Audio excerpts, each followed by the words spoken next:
Dunki is life. Shahrukh Khan ने इस साल की अपनी तीसरी और आखिरी फिल्म में ये डायलॉग बोला है। फिल्म का नाम भी डंकी ही है। डंकी यानी वो खतरनाक रास्ते जिनसे गैर कानूनी तरीके से विदेशों में एंटर किया जाता है। फिल्म में इन रास्तों के बारे में कहने भर के लिए ही नहीं बताया गया, बल्कि सोशल मीडिया पर ऐसे कई वीडियोस मौजूद हैं जो भारत और पाकिस्तान में रहने वाले पंजाबियों ने खुद शूट की हैं। पनामा के घने जंगलों की ये वीडियोस एक ही अपील और संदेश देती हैं कि कभी इन रास्तों को मत अपनाना, बल्कि अपने देश में ही काम की तलाश करना। हालांकि प्रताड़ित हो रहे प्रवासियों की अपीलें या मरने के और भी भयानक वीडियोस विदेश जाने का सपना देखने वालों पर कुछ ज्यादा असर नहीं डाल पा रहे, बल्कि अब भी लोग इस तरह के खतरनाक रास्तों पर अपनी जान जोखिम में डालने को तैयार हैं। पहले तो सिर्फ पंजाब और हरियाणा से विदेश जाने वाले लोग इन डंकी रूट्स पर जाने से परहेज नहीं कर रहे थे, लेकिन अब गुजरात में भी लोग अपने विदेशी सपने को पूरा करने के लिए इस रास्ते के बदले एजेंट्स को पैसा दे रहे हैं।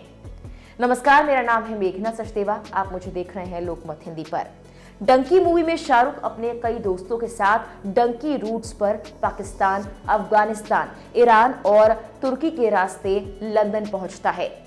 खैर, असल जिंदगी में भारत से एक जाना माना डंकी रूट यूएस को जाता है। चलिए आपको इसी खतरनाक रास्ते के बारे में बताते हैं। इस रूट का पहला पड़ाव है लैटिन अमेरिका। इक्वाडोर, बोलिविया और गुयाना जैसे देशों में भारतीय नागरिकों को बिना वीजा एंट्री नहीं मिलती, जबकि ब्राजील और वेनेजुएला समेत कुछ अन्य देश भारतीयों को आसानी से पर्यटक वीजा दे देते हैं। एक प्रवासी का डंकी रूट इस बात पर भी निर्भर करता है कि उसके एजेंट्स के किन देशों में मानव तस्करी नेटवर्क से लिंक हैं। इन्हीं नेटवर्क्स के जरिए पूरे रास्ते की प्लानिंग की जाती है। पहले पड़ाव तक पहुंचना ज्यादा मुश्किल तो नहीं माना जाता, हालांकि इसमें वक्त काफी लग सकता है, कई महीनों भी। इंडियन एक्सप्रेस की एक रिपोर्ट में इस बात का जिक्र है कि एक पंजाबी जो पिछले साल 8 महीने में अमेरिका पहुंचा था, उसने बताया, मेरे एजेंट्स ने हमें 1.5 महीने तक मुंबई में रखा।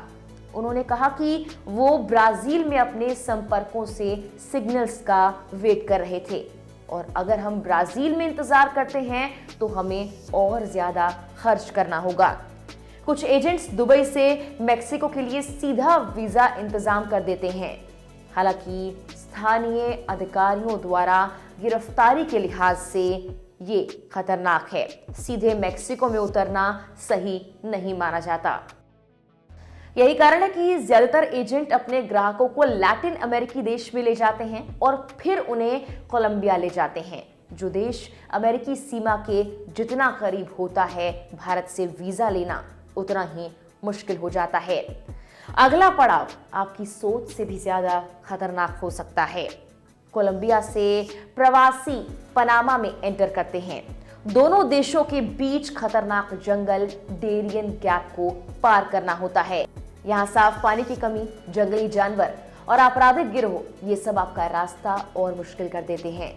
इस क्षेत्र में प्रवासियों को डकैती, यहाँ तक कि कभी कभी बलात्कार का सामना भी करना पड़ सकता है। और गौर करने वाली बात यह है कि यहाँ पर होने वाले किसी अपराध को दर्ज नहीं किया जाता, कोई सजा नहीं मिलती। अगर सब कुछ ठीक रहा तो यात्रा में 8 से 10 दिन लग सकते हैं। अगर किसी प्रवासी की मृत्यु इस दौरान हो जाती है तो उसके शव को अंतिम संस्कार के लिए घर भेजने का भी कोई तरीका नहीं है।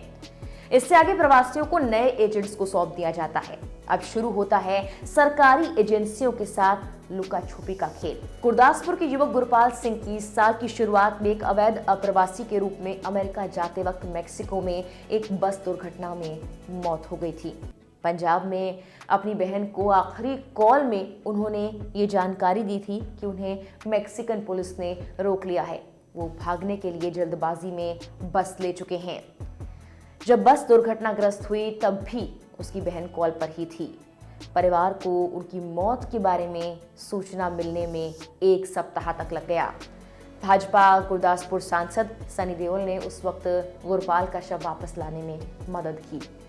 पनामा के जंगल से बचने के लिए कोलंबिया से एक और रास्ता जाता है जो सैन एंड्रेस से शुरू होता है, लेकिन ये ज्यादा सुरक्षित नहीं है। ये रास्ता नाव के जरिए नदी पार कर जाता है। अमेरिका और मेक्सिको को अलग करने वाली 3140 किलोमीटर लंबी सीमा पर फेंस भी लगी हुई है, जिसे प्रवासियों को कूदकर पार करना पड़ता है। इस दौरान कुछ लोग तो इसकी जगह खतरनाक रियो ग्रांडे नदी को पार करना चुनते हैं। हालांकि सीमा पार करते वक्त ज्यादा चुनौती तो नहीं आती। पार करने के बाद प्रवासियों को हिरासत में ले लिया जाता है और फिर कैंप्स में रखा जाता है।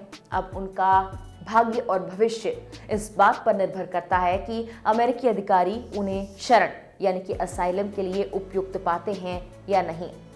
अब कुछ नए और पहले से थोड़े सुरक्षित रूट्स पर जाने के लिए भी एजेंट्स ग्राहकों से मोटा पैसा लेने लगे हैं। एक ड्रंकी ट्रिप के लिए 15 से 40 लाख तक का खर्चा भी आ सकता है। कभी कभी सुरक्षा के लिहाज से खर्चा 70 लाख तक पहुंच सकता है। भारतीय एजेंट्स के विदेशों में कनेक्शन होते हैं, जिसके साथ ग्राहकों से मिले पैसे को वो बांटते हैं। लेकिन अगर एजेंट्स ने पैसे आगे नहीं दिए तो जिंदगी और मौत का सवाल खड़ा हो जाता है।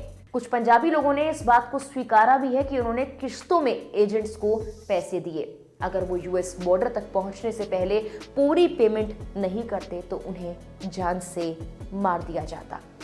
फिलहाल के लिए इस वीडियो में इतना ही।